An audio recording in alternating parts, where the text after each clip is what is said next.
यही system correcting major है जिसके बारे में सोमनाथ जी कह रहे थे। We have to correct the system itself and we have to develop and we have to evolve a new economic system, new economic behaviour, new economic principles. तो कैसा इकोनॉमिक स्ट्रक्चर हमको बनाना पड़ेगा? जो इकोनॉमिक स्ट्रक्चर ग्राहक centred, ग्राहक control, ग्राहक regulated, ग्राहक डोमिनेटेड, तब ग्राहक राजा बनेगा। अब कोई भी पॉलिसी बनाते हैं, ग्राहक के प्रतिनिधियों से सलाह लेते हैं क्या कि ये पॉलिसी हम बना, अब बजट बनते हैं तो बजट बनते हैं सबके रिप्रेजेंटेटिव बनाएंगे, ग्राहक का रिप्रेजेंटेटिव नहीं बुलाते कंसल्टेशन के लिए। मैं जब ग्राहक पंचायत का अध्यक्ष था तब हमने बड़ी जद्दोजहद की कि भैया हम भी तुम्हारे कुछ लगते हैं। यशवंत सिन्हा हमारे मित्र भी हैं मेरे, और उस समय फाइनेंस मिनिस्टर भी थी योग आयोग से, तब उन्होंने शायद मित्रता के तकाजे के कारण अच्छा है आप तुम भी आ जाओ, तो उन्होंने तब बुला लिया था, पर अब फिर बुलाना बंद कर दिया। तो जब at the level of policy formulations you do not consult the ग्राहक रिप्रेजेंटेटिव्स, पॉलिसी आपकी दुरुस्त कैसे बनेगी? पॉलिसी दुरुस्त नहीं बनती।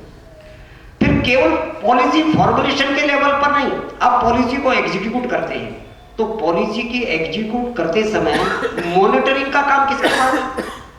तो मॉनिटरिंग में आप ग्राहक ऑर्गेनाइजेशंस को शामिल नहीं कर सकते।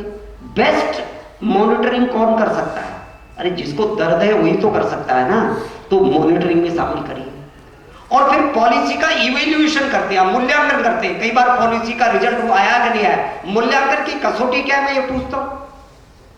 आप तमाम इकोनॉमिक पॉलिसीज के मूल्यांकन की कसौटी एक पर्टिकुलर प्रोजेक्ट के लिए जितना बजट अलोकेट किया था वो खर्च हुआ कि नहीं, यानी नहीं हुआ तो मार्च के अंत में जाकर सारा खर्च कर दो। और क्या है, तो इवैल्यूएशन किस आधार पर होना चाहिए? हमने जो ये पॉलिसी बनाई उसके परिणाम स्वरूप ग्राहक का हित हुआ कि ग्राहक का नुकसान? इवैल्यूएशन की बेस्ट पॉसिबल कसौटी ये हो सकती है ना। इसलिए मैं ये बोल रहा हूं एक नए तरह का इकोनॉमिक स्ट्रक्चर, नए तरह का पॉलिसी डायमेंशन हमको बनाने की दिशा में चलना पड़ेगा कि संपूर्ण इकोनॉमिक स्ट्रक्चर को हमको ग्राहक सेंटर्ड बनाना पड़ेगा। एक दूसरी बात भी कह रहा हूं मैं कुल मिलाकर के इस नए ग्रोथ मॉडल के संदर्भ में। वर्तमान का जो ग्रोथ मॉडल है ना वो मिसनॉमर है, गलत आधार पर टिका हुआ है। कुल मिलाकर के दुनिया भर में हम कोई देश विकसित हो रहा कि नहीं हो रहा, इसका मापदंड क्या है?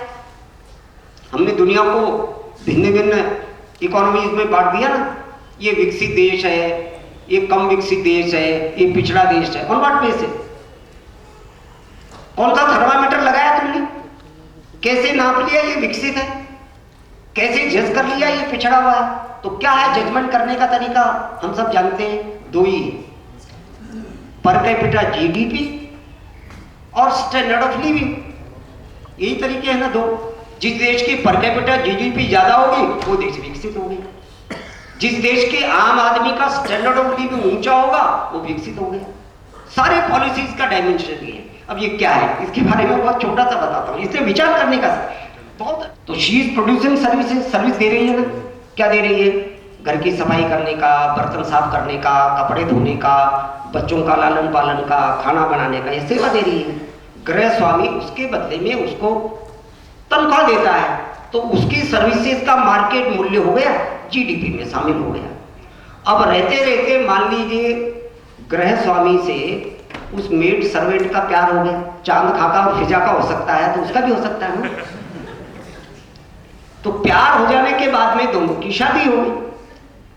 अब वो नौकरानी से बन गई मालकिन, काम अब भी घर में वही कर रही है, घर की सफाई का कर रही है, बर्तन साफ करने का कर रही है, कपड़े धोने का कर रही है, अधिक प्यार से खाना बनाकर खिलाने का काम कर रही है, बच्चों का लालन पालन भी ज्यादा मनोयोग से कर रही है।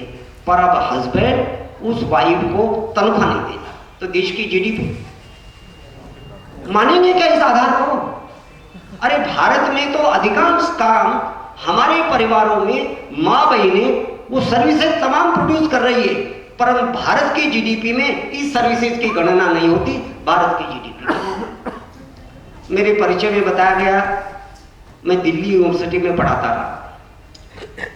ये ग्लोबल फाइनेंशियल क्राइसिस का लेक्चर देने के लिए मैं गेस्ट लेक्चर करके कोई यूनिवर्सिटी मुझे इनवाइट करती तो आज के लेक्चर का ऐसी सर्विस देता जैसे मैं दे रहा हूं, बल्कि इससे थोड़ी कमजोर ही देता हूं। 10,000 रुपए पेमेंट करते मुझे, पर यार न मंत्री जी न हमारे अध्यक्ष जी एक पैसा भी नहीं देने वाले। जीडीपी कम कर रहे हैं।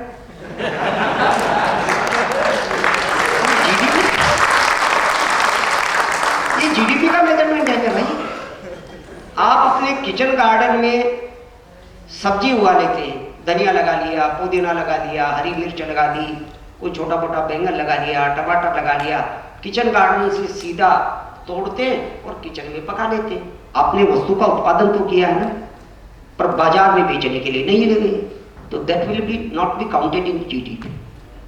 अगर आप पहले अपने इस किचन गार्डन के सामान को मंडी में ले जाते, वहां बेचते और फिर खरीद कर लाते, तो देश की जीडीपी बच जाती।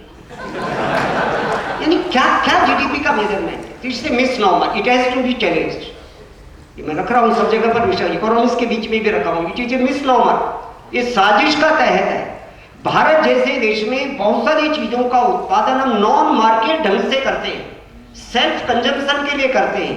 ये सेल्फ कंजम्पशन, ये नॉन मार्केट ढंग से किए जाने वाले वस्तुओं और सेवाओं का उत्पादन हमारे यहाँ काउंट नहीं होता। हमारे संत, हमारे महात्मा, हमारे प्रवचनकार, किसी के मन में कोई अशांति निर्माण हो गई है, मन दुखी हो गया है, तनाव निर्माण हो गया है, संत महात्मा के पास जाता है और वो उनका तनाव दूर कर देता है। पर संत महात्मा फीस नहीं मांगता है। और अगर आप अमेरिका में किसी ऐसे तनाव के लिए साइकेट्रिशियन के पास जाएंगे तो उसको फीस देना पड़ता है, और वो तनाव हमेशा के लिए मुक्त नहीं करता, नया तनाव इंट्रोड्यूस कर देता है, बस जीडीपी बढ़ जाती है। तो ये गलत है, ये इंडिसेज, ये मेजरमेंट का तौर तरीका ये गलत है। आज सारी दुनिया भर में एक नई तरह की डिबेट चलानी चाहिए भारत के मनीषियों को, विचारवंत लोगों को, कि इसको हम स्वीकार नहीं करते। एक दूसरी बात जो मैंने कही, स्टैंडर्ड ऑफ लिविंग, ये क्या बोला है स्टैंडर्ड ऑफ लिविंग? तो स्टैंडर्ड ऑफ लिविंग किसी का ऊंचा हो गया, किसी का नीचा हो गया। कोई एस्केलेटर लग रहा है क्या? आपको उठा दिया ऊपर, नीचे कैसे ऊंचा नीचा कैसे होता है? स्टैंडर्ड ऑफ लिविंग बड़ा मजेदार। तो हमारे यहाँ शब्द प्रयोग करते हैं, स्टैंडर्ड ऑफ लिविंग का मेजरमेंट होता है basket of goods and services for consumption. आपके पास उपभोग करने के लिए टोकरी में कितनी वस्तुओं और सेवाएं, जिसकी टोकरी में वस्तुओं और सेवाएं ज्यादा होगी उपभोग करने के लिए, उसका स्टैंडर्ड ऑफ लिविंग ऊंचा माना जाता है। अब इस परिभाषा को स्वीकार करके एक आदमी सुबह से शाम तक असंयमित ढंग से उपभोग करता है, खाता है। कोई पूछे भाई तू इतना क्यों खा रहा है? उनका स्टैंडर्ड ऑफ लिविंग बढ़ा रहा। अब वो जब असंयम पूर्ण उपभोग करेगा तो बीमार हो जाएगा, बीमार हो जाएगा तो डॉक्टर के पास जाएगा, तो अब उसकी टोकरी में डॉक्टर की सेवा और आगे, टोकरी और भारी होगी ना, स्टैंडर्ड ऑफ लिविंग ऊंचा हो गया। डॉक्टर साहब प्रेस्क्रिप्शन लिख देंगे दवाओं का, तो दवा लेकर के आएंगे, उसकी टोकरी और भारी होगी, उसका स्टैंडर्ड ऑफ लिविंग इस परिभाषा के हिसाब से और ऊंचा होगा। इसके विपरीत एक आदमी ग्राहक पंचायत वालों की सलाह मान करके संयम पूर्ण उपभोग करता है, जरूरत पड़ने पर ही चीजों का उपभोग करता है, तो अभागा दुर्भाग्य से बीमार नहीं पड़ता। तो उसकी टोकरी में पहले ही वस्तुएं कम थी, अब न उसकी टोकरी में डॉक्टर की सेवा आती है, न उसकी टोकरी में दवा आती है। वर्तमान परिभाषा के हिसाब से उसका स्टैंडर्ड ऑफ लिविंग स्वीकार करेंगे इस परिभाषा को, विकास की को, ये चल रहा है ना। इसलिए क्या मेजरमेंट होता है? आपकी पर लाख पॉपुलेशन के पीछे कितने हॉस्पिटल बेड्स हैं, ये प्रगति की निशानी होनी चाहिए क्या? पर ये है, ये मेजरिंग रॉड है। पर लाख पॉपुलेशन के पीछे कितने डॉक्टर हैं, कितने नर्स हैं, पीछे पीछे नर्सें और डॉक्टर चलना, प्रगति हो गई। अरे बाबा रामदेव का नुस्खा रहो ना, स्वस्थ ही रहो। तो इसलिए बदलना पड़ेगा। तो सारे चक्र को बदलने का विषय हमको तो डेवलपमेंट की नई परिभाषाएं देनी पड़ेगी, नए मॉडल्स घड़ने पड़ेंगे, जिसका जिक्र शायद मेरे परिचय में किया। यही कर्नावती में मेरे 3 भाषण हुए थे इस विषय पर। उसको मैंने एक नया कॉन्सेप्ट का नाम दिया है, द कॉन्सेप्ट ऑफ सुमंगला। उसकी पुस्तक भी आई है, तो देखेंगे तो उसमें ऐसा सारा बताया। 2 छोटी बातें कह करके मैं अपनी बात को और पूरा करूँ। एक सवाल जो बड़े महत्व का है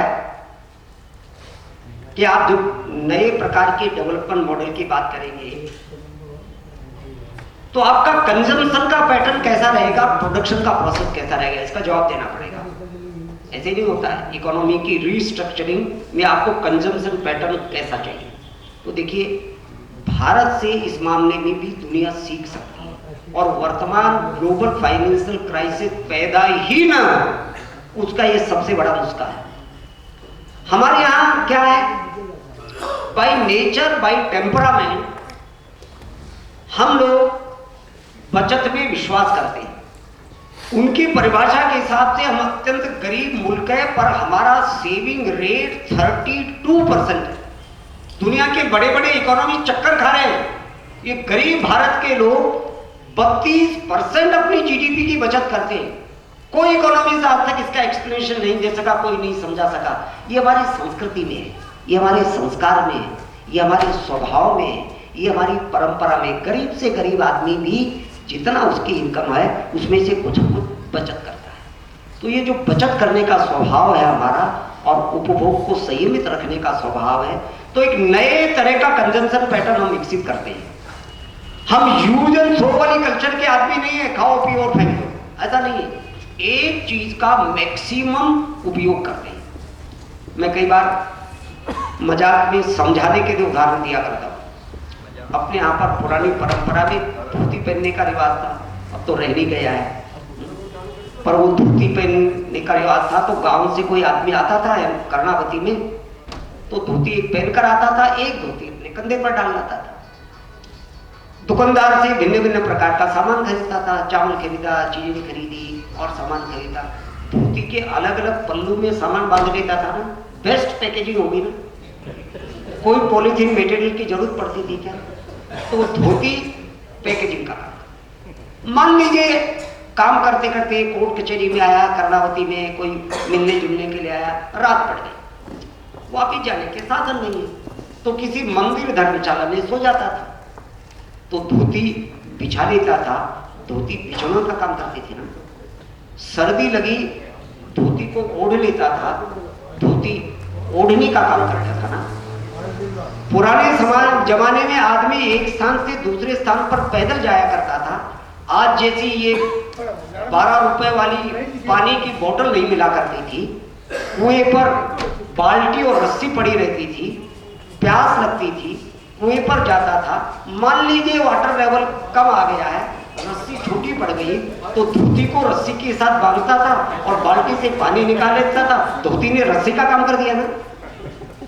धोती फट गई, तहमत बन जाती थी, और फट गई बच्चों के कपड़े बन जाते थे, और फट गए गुदड़ी बन जाती थी, वो भी फट गई।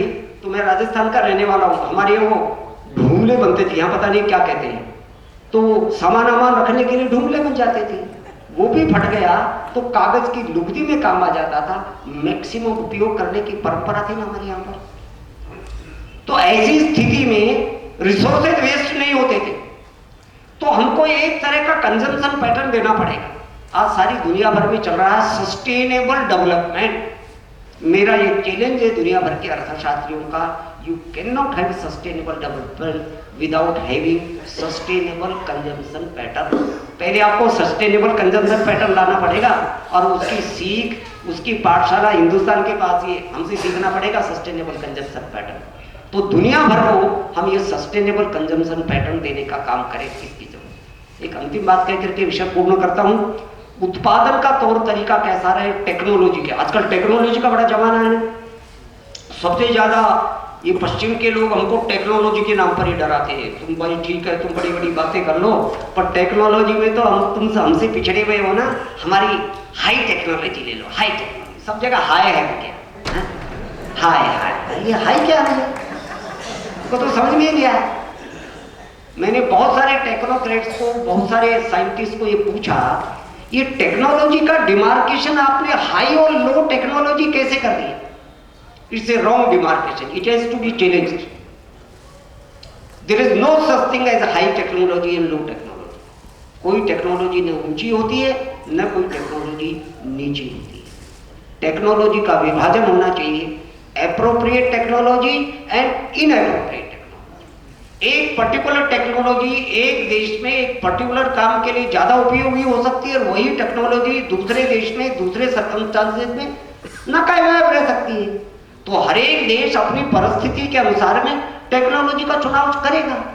तो इसलिए टेक्नोलॉजी का विभाजन बदला जाना चाहिए। मजेदार उदाहरण सुना करके भारतीय दृष्टि क्या काम करती है टेक्नोलॉजी के क्षेत्र में, और उस भारतीय दृष्टि को लाना पड़ेगा।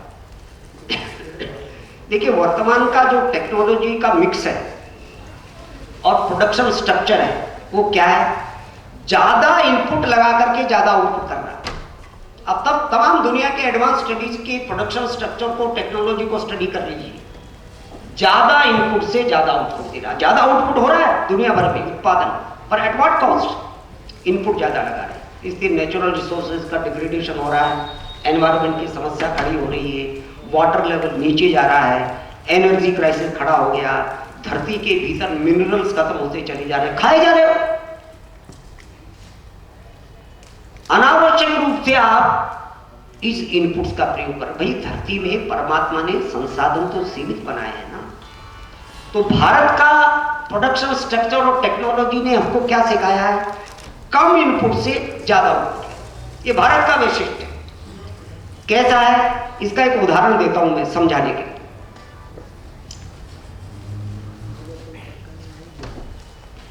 विवेकानंद अमेरिका में गए थे, हम सब जानते हैं। तो विवेकानंद के बड़े बड़े भाषण हुए सारे अमेरिका में।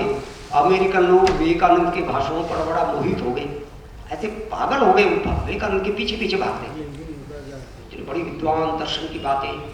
एक अमेरिकन को लगा कि बड़ा गड़बड़ हो गया, एक भारत से ऐसा सन्यासी आ गया और हम सबको उल्लू बना रहा है। उल्लू तो वही बना क्या रहे। तो उन्हें इतनी बड़ी, तो एक ऐसे भाषण चल रहा था विवेकानंद का एक ऐसे सभागार में जैसे मैं बोल रहा हूँ। उनके भाषण के बाद में एक अमेरिकन खड़ा हो गया कि विवेकानंद जी, आप बड़ी बड़ी ऊंची बात, तत्व ज्ञान की बातें कर रहे हो, फिलोसफी की बातें कर रहे हो, आपकी बातें चलो कुछ मान लेते हैं, पर एक बात तो आप हमारी भी मान लीजिए। टेक्नोलॉजी के मामले में आप हमसे पिछड़े हुए हो, टेक्नोलॉजी के मामले में हम आपसे आगे हैं, इसलिए टेक्नोलॉजी आपको हमसे सीखनी पड़ेगी। ऐसा विवेकानंद को कहा। तो विवेकानंद ठहरे। विवेकानंद ने कहा भाई ठीक है तो सीख लेंगे, पर मेरे एक सवाल का जवाब दो। आपके देश ने कोई ऐसी टेक्नोलॉजी विकसित की है क्या कि 2 बर्तन दें और स्वादिष्ट खाना बना के खिलाओ? तो चक्कर खा गए। ऐसी टेक्नोलॉजी तो हमारे यहाँ 2 बर्तनों में खाना। अमेरिकन किचन में तो पूरा शस्त्रागार होता है, इतने तरह के एपरेटस लगते हैं, इतने तरह के बर्तनों का, इट इज इम्पॉसिबल, इसे hypothetical question, it can not be done. आपके देश ने विकसित किए? तो कहा हमारे देश में तो विकसित किए। कैसे? हमारे देश में एक बर्तन चाहिए जिस पर दाल बनाना, और एक बर्तन चाहिए जिसमें आटा गूंद करके ऊपर बाटी सेकना। तो दाल बाटी चकाचक खा सकते हैं ना। ये टेक्नोलॉजी। और विवेकानंद ने कहा कि हम यही नहीं रुके, अब हमने एक लेटेस्ट टेक्नोलॉजी इजाद कर ली है। उनका वो क्या किया? एक बर्तन में स्वादिष्ट खा। अब वो तो बेचारा चक्कर का एक बर्तन, हाँ उनका एक बर्तन में, एक बर्तन का बर्तन अपने को चाहिए, उसमें खिचड़ी बनाएंगे, एक ही बर्तन लगता है ना, घी डाल के खाएंगे। तो दिस इज द अप्रोच। हम जो टेक्नोलॉजी विकसित चाहते हैं, अपने भारत की तमाम टेक्नोलॉजी की परंपरा को आप स्टडी करिए। We have abundant indigenous technology. Bharat की टेक्नोलॉजी का भंडार अपार है। ये तो वेस्ट के पीछे बेकार ही पड़ गए। उस टेक्नोलॉजी का अपग्रेडेशन करने की जरूरत है। हमारे यहाँ की स्टील टेक्नोलॉजी, आप दिल्ली में देखिए कुतुब मीनार, आज तक दुनिया का कोई स्टील का एक्सपर्ट एक सिंगल इतना बड़ा पिलर नहीं बना सका। तो बेस्ट टेक्नोलॉजी हमारे पास, कम साधनों से ज्यादा उत्पादन करने की टेक्नोलॉजी, एक इस प्रकार का नया प्रकार का उपभोग का ढांचा, उत्पादन का ढांचा, टेक्नोलॉजी का ढांचा, इकोनॉमिक बिहेवियर का ढांचा काम खड़ा करने का प्रयत्न अपने को करना चाहिए। दुनिया आपकी बात देख रही है। दुनिया को इस मंदी की मार से, जो दुनिया त्रस्त है, संत्रस्त है, भ्रमित है, परेशान है, उसकी परेशानी दूर करके उसको मंगल मार्ग पर प्रशस्त करने का ऐतिहासिक काम भारत के लोगों ने करना है। हम आगे बढ़े, इसी अपेक्षा के साथ मुझे यहाँ बुलाया, इतने ग्राहक पंचायत के कार्यकर्ताओं का, और आपने इतनी देर तक मुझे बर्दाश्त किया, इसलिए आप सबके धैर्य को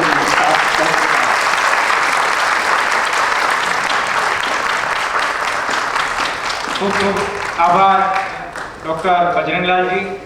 બે ત્રણ સૂચનાઓ છે, કાર્યક્રમ પૂરો જ થયેલો છે, માત્ર થોડી ક્ષણોની જ વાર છે। જેમણે આ પરિચય પત્રિકા ભરેલી દી હોય તે કાર્યકર્તાને દરવાજા ઉપર જમા કરાવી દે, બાકી ત્યાં કાઉન્ટર છે।